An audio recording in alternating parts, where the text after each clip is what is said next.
thanks for joining me once again. Today we're looking at the GeekVape Aegis Boost. This is a all-in-one kit, a pod mod if you want to call it that. It's a 1500 milliamp hour internal battery. It comes with a 3.7 milliliter pod that clips in the top. It also has fully adjustable airflow. A big thanks to eSigClick for sending me this over for review. Of course, as always folks, my written review is available on the eSigClick website. Check it out. Let's crack on.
And that was the Aegis Boost by GeekVape, the all-in-one kit, a pod mod, call it what you want. Call it what you want. This is genuinely an all-in-one kit though. This is capable thanks to that fully adjustable airflow, but we'll get into all that.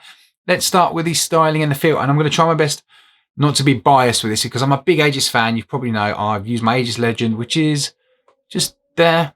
I use my Aegis Legend all the time, along with the other mods. I think they've all been cracking. And people might say that, oh, it's a bit of a cash grab now. Oh, there's Aegis this, there's Aegis that. I really don't think so. I think maybe the Mini and the Solo might have been pushing it a little bit. But they've all had different purposes and they have progressed from the original Aegis. They've all progressed. They've all been different. They've all had improvements and they've certainly reached almost every market and every kind of sector of the vape world they could possibly get to. There's maybe a couple of other options going on. Now, there is an RBA deck available for this at some point. Not quite yet. So as soon as that comes up, I'll look to do a little update video. I'll stop waffling. Styling and feel of the Aegis Boost. It's just like all the other Aegis models.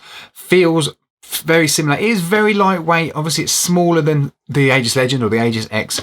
You've still got that leather on this end. You've still got that rubberized, silicone-y feel to it. But it feels very solid. For a small device, when you squeeze it and grip it, it doesn't creak or anything like that.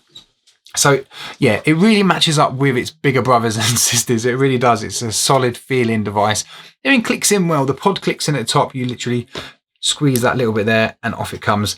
And it clips in and out very easily. I do have a slight concern over that clip. That tiny lip there is just showing a little sign of wear. It could have been beefed up a little bit.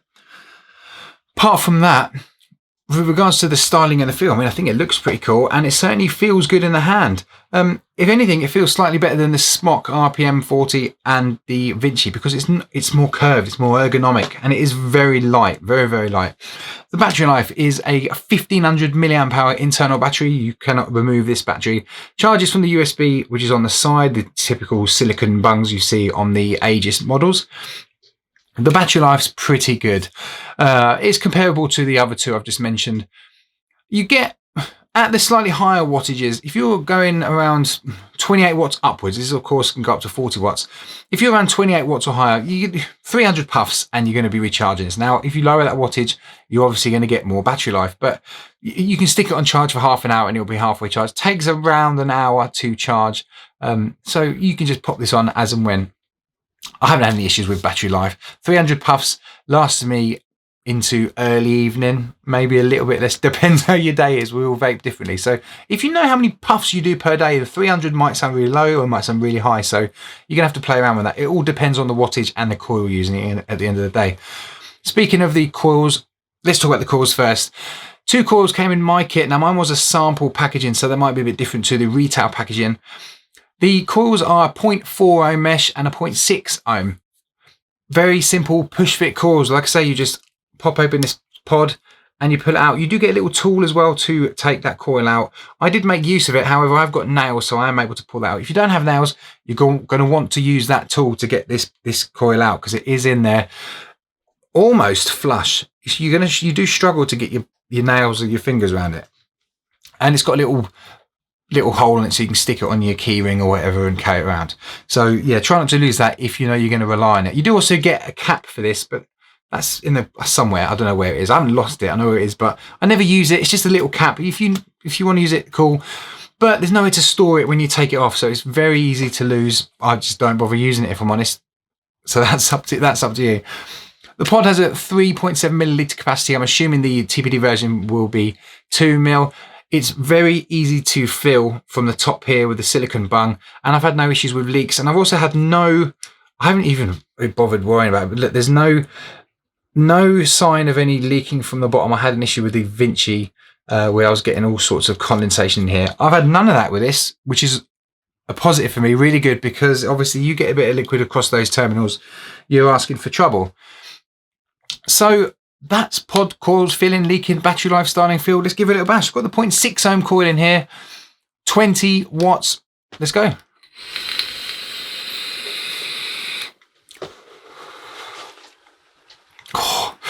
And at 20 watts on the 0.6 mesh, I'm getting a slightly warm, dense, thick, flavor-filled vape. The vape from this is really, really good.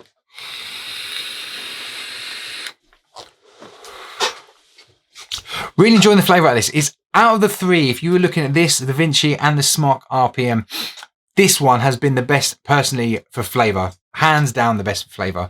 Really nice vape, really comfortable, nice and powerful. Now with a 0.4 ohm coil, I was vaping at around 27 watts. So I was getting 300 puffs or less. With a 0.6, you're at lower wattage, you do get a few more. You get, about 350, 400 puffs out of that battery. But like I say, you can just plug it in. Really, really impressed with the flavour. It is almost as good as a decent sub-ohm tank. If you compare this to the Cerberus tank, it's very close to that, which is really impressive for a device of this size. Really been enjoying the vape. And like you see, it's a little bit of a mini cloud chucker. Now, let's try something. I've got the 0.6. I'm just using a 70-30 in this, and the coils will wick really well. I'll just drop that down. I'll drop that down to 15 watts, and I'll adjust this airflow, and the airflow is where this thing really shines. The Vinci and the Smok didn't really have that airflow adjustment. You did have a bit of an airflow adjustment with the Vinci, but it wasn't quite doing the job for me if you were looking for a decent mouth to lung vape. With that airflow all the way open on this, it's a lovely loose draw. It's airy, not too airy, it's about right, slightly restricted, but only very slightly. So I've dropped that down to almost closed. Almost closed. I'll give her a little bit of mouth to lung action. Now, if you're using a nic salt, a higher PG, 50-50 nic salt, higher milligram nicotine, I think you're going to get a very nice vape out of this. I did try it with for a short while, and yeah, I was getting what I was looking for, that tight mouth to lung draw. But like I say, because you've got that option to dial it in exactly to your preferred, this is doing everything that you'd want from an all-in-one pod kit, which you don't see a lot. A lot of them say they're all-in-one kits, but they're really not. This one really is acting like an all-in-one kit. The beauty of it is, if I pop that wattage back up to 20 watts and I open that airflow all the way up,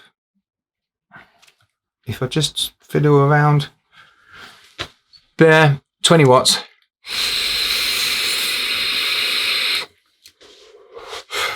And you're back to direct to lung vaping. It works really well. It's very simple to do. I have no problems. I've really enjoyed the vape from this. So what are my final thoughts on the Aegis Boost by GeekVape? First off, out of the three, this is the best in its class. It really is. Not only is it following on from the rest of the Aegis mods, the way they performed, the way they felt, the durability of them, it's just overall better than all of them for all those reasons. It's tough, it's sturdy, it's more comfortable, it's very lightweight, it's about the same size, but the vape from it and the flavour, the fact that you can dial in that airflow to your preferred is exactly what I've been looking for. So I've been really pleased with this. My only minor cons would be, first of all, to do with the actual pod itself. It's extremely dark. and you're going to struggle to see your level, even in good light, even in sunlight. You're going to struggle to see that level. Bit of a shame that they could do with lightening that up, even if they just put a window, not a window in it, but put something just to lighten it up. Maybe down the line they might have options for some lighter colours, and so they could use a lighter plastic there so you can see level. The second concern has to be with this clip. Now, I haven't undone this clip many times because generally you're only going to take this out to replace the coil, but I can still see a bit of wear on that already. I'll post a little picture up here actually. You can see where it's getting a bit rough already. A little bit rough. That weakens down. Now you do only get the one pod, so once that starts to go, you're going to struggle. I recommend getting a spare pod. I'm assuming they're going to be available as well. Pick up a spare pod, keep it in a drawer, just in case this one fails you. Apart from that, this is an absolutely brilliant pod mod. It's definitely the best in its class. I've really enjoyed it. This has become one of them mods that I just happen to take out with me because I'm like, well, I don't want to be taking around a big dual battery mod all the time. It's portable, it's comfortable. I hate being so nice about this device because I am a big fan of the Aegis line, but generally I think they've done a really good job, and with the RBA deck on its way, that gives it more scope, gives it more options. So yeah, it's a cracking little device. Well, I hope that was helpful, folks. If it was, hit the like button or subscribe if you fancy it. Of course, you can see my latest video there and a random one there. A big thank you, as always, to my patrons. Thank you so much for supporting the channel. If you want to know more about the GeekVape Aegis Boost, head over to EC-Click. My full written reviews on there. I've got all sorts of information, a lot more close-up images and stuff like that. So go check it out. I'm Flat Guy Vapor. Thanks for watching.